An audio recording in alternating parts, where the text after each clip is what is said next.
मेरा नाम है आशीष वर्मा और मैं एक सर्टिफाइड फिटनेस साइंस इंस्ट्रक्टर हूँ। और मैं एक सीरीज़ लेकर आया हूँ जिसमें हम साइंटिफिक मेथड से सीखेंगे कि कैसे अपनी बॉडी को ट्रेन करना है बेटर रिजल्ट्स के लिए। तो जो पहला एपिसोड रहेगा वो प्रोग्रेसिव ओवरलोड के ऊपर रहेगा। तो हम अपनी वीडियो स्टार्ट करेंगे प्रोग्रेसिव ओवरलोड से। तो प्रोग्रेसिव ओवरलोड होता क्या है? Progressive overload equals to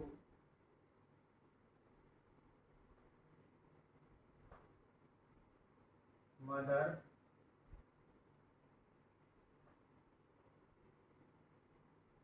principle of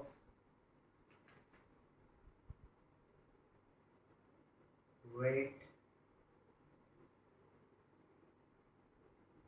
training। तो progressive overload equals to mother principle of weight training.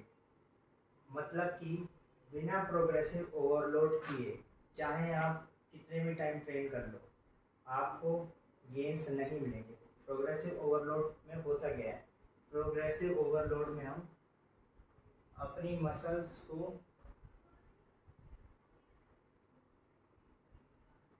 Stress देते हैं, मसल्स को स्ट्रेस देते हैं जिससे मसल्स की ग्रोथ होती है, जिससे बॉडी में अडेप्टेबिलिटी होती है और आपकी बॉडी उस स्ट्रेस को अडेप्ट करके बॉडी में ग्रोथ देती है। तो आप कितनी भी ट्रेनिंग अगर कर लो, अगर आप प्रोग्रेसिव ओवरलोड नहीं कर रहे हैं तो आपको गेन्स नहीं मिलेंगे। इसलिए आपने देखा होगा बहुत से लोग इतने इतने टाइम तक जिम जाते हैं फिर भी उनको गेन्स नहीं मिलते। उसका रीज़न यही है कि वो सेम वेट जा के उठाते हैं और वो कुछ नहीं करते। तो सही ढंग से प्रोग्रेसिव ओवरलोड करना कैसे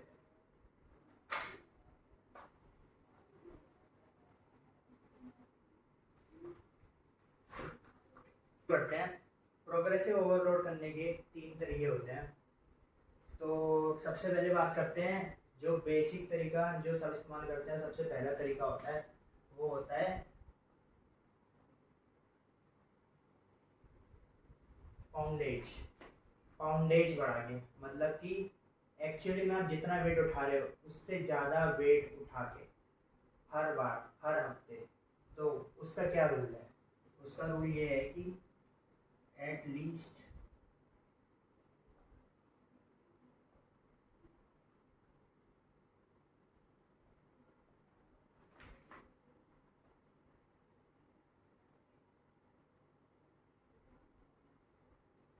तो इसका रूल ये है कि कम से कम आपको 10% वेट बढ़ाना है जो भी आप उठा रहे हो उससे।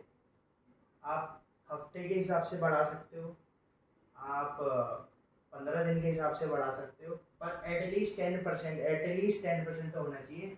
मतलब कि अगर आप 50 kg बेंच प्रेशर हो, मतलब आप 50 kg की बेंच प्रेस मार लेते हो, तो अगर आपको गेंस चाहिए तो कम से कम उसका 10% मतलब कि 55 kg आपने 15 दिन में मारनी है या हफ्ते में मारनी है, depending on your recovery.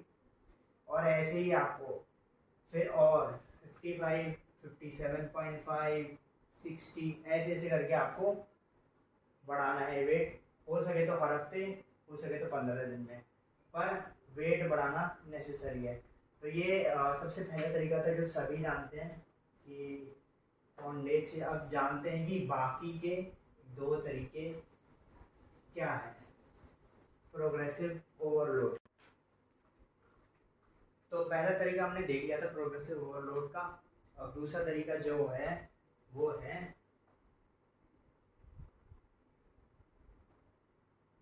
Raps. अगर किसी वजह से आप वेट और इंक्रीज नहीं कर पा रहे हो, क्योंकि ऐसा नहीं होता कि आप हमेशा ही वेट इंक्रीज कर सकते हो, एक लिमिट होती है। उस लिमिट को पार करने के लिए और 2 तरीके होते हैं प्रोग्रेसिव ओवरलोड के।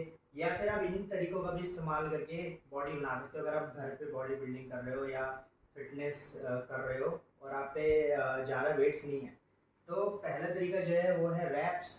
मतलब कि आपको अपने रैप्स बढ़ाने हैं। अगर आप फॉर एग्ज़ाम्पल, मैं एग्ज़ाम्पल ले लेता हूँ पुशअप्स का। अगर आप 20 पुशअप्स कर सकते हो, ठीक है, तो एटलीस्ट हर हफ्ते 22, 24, 28, 30 आपको रैप्स बढ़ाना है। आपका बॉडी वेट सेम रहेगा पर आपके रैप्स इंक्रीज होंगे। रैप इंक्रीज होना भी प्रोग्रेसिव ओवरलोड के अंदर आता है, ठीक है। अब जो लास्ट तरीका होता है, ये तरीका ज़्यादा लोगों को नहीं पता, वो है डिग्री ऑफ डिफिकल्टी। वो है डिग्री ऑफ डिफिकल्टी। अब डिग्री ऑफ डिफिकल्टी में क्या आता है?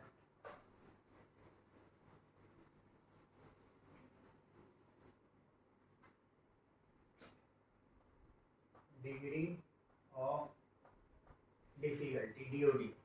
और इसमें क्या आता है? इसमें काफ़ी चीज़ें आती हैं। सबसे पहली चीज़ जो इसमें आती है वो है रेंज ऑफ मोशन। अगर आप कोई वेट पार्शियल उठा रहे हो और अगर आप उसका रेंज ऑफ मोशन बढ़ा दो तो उससे आपकी मसल्स पे ज़्यादा स्ट्रेस आता है। तो उस तरीके से आप प्रोग्रेसिव ओवरलोड कर सकते हो। मतलब कोई भी चीज़ जो आप पार्शियल कर रहे हो, अगर आप उसका पार्शियल से हटके फुल रेंज ऑफ मोशन में स्विच कर लो तो आप अपना प्रोग्रेसिव ओवरलोड कर सकते हो। दूसरा है time under tension. Time under tension, muscles को कम से कम रेस्ट देना है या फिर आइसोमेट्रिक करके आप मसल्स के जो टाइम है, जिस टाइम में मसल्स को जो टेंशन का टाइम दे रहे हो, उस टाइम को बढ़ा के आप प्रोग्रेसिव ओवरलोड कर सकते हो।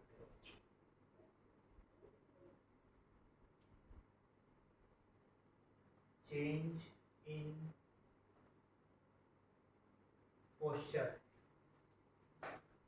अलग अलग वैरायटी ऑफ पोस्चर चेंज करके आप वही बात है कि अपना रेंज ऑफ मोशन बढ़ा सकते हो और आप प्रोग्रेसिव ओवरलोड कर सकते हो। तो ये टोटल 3 तरीके हो गए हैं जिससे आप इन तरीकों का इस्तेमाल करके प्रोग्रेसिव ओवरलोड कर सकते हो। जो मैंने आपको बता दिए 3 तरीके, पॉन्डेज, रैप्स और degree of difficulty. Degree of difficulty, ये 3 तरीकों को अगर आप फॉलो करो तो आपको बहुत ही बड़े रिजल्ट्स मिलेंगे और डेफिनेटली मिलेंगे। प्रोग्रेसिव ओवरलोड को वेट ट्रेनिंग में कैसे यूज़ करना है वो हम देख चुके हैं। अब हम देखते हैं कि प्रोग्रेसिव ओवरलोड को हम एंड्योरेंस ट्रेनिंग में, एथलेटिक ट्रेनिंग में, स्पोर्ट्स ट्रेनिंग में कैसे यूज़ करते हैं। अगर आप एथलीट हो, अगर आप रनिंग करते हो तो आप कैसे प्रोग्रेसिव ओवरलोड के इस्तेमाल करके अपने आप को बेटर रिजल्ट दे सकते हो, ठीक है। तो एथलीट्स के लिए प्रोग्रेसिव ओवरलोड होता है डिस्टेंस, ड्यूरेशन, इंटेंसिटी,